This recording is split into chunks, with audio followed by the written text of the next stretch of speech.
It's been a busy summer here at Body Rocket, and as usual, I'll tell you about what we've been up to for the last few months. But first, we're going to be in Nice, and we would like to see you. We'll be there during the week leading up to the Ironman World Championships, giving demos of the system. If you're interested and you're going to be there, please let us know, and we'll see if we can get you a slot. Last time, I told you about some of our first forays into outdoor testing and how exciting it was to see athletes getting value from a new and relatively undeveloped feature, the live feedback that we were giving them on their cycle computers.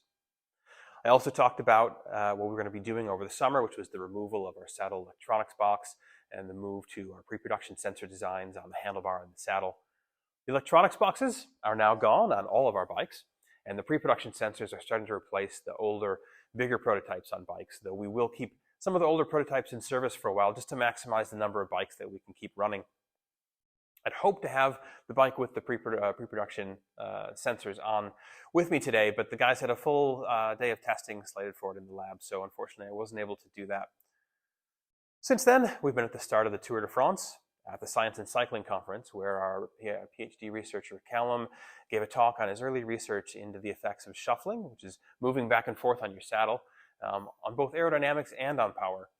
This is made possible by our system's ability to precisely monitor your position fore and aft on the saddle as you move around while you're riding.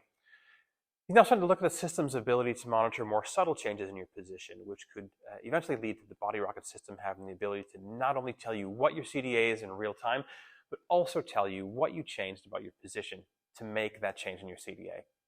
And it will mean that once we've gathered enough data about your riding style and aerodynamics, we can help you train to your aero position even when you're sitting indoors on your trainer.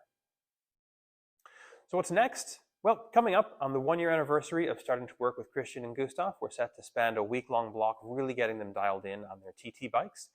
And we'll start taking our pre-production systems and starting our beta test program with that. So if you are on a beta test list, expect to hear from us soon.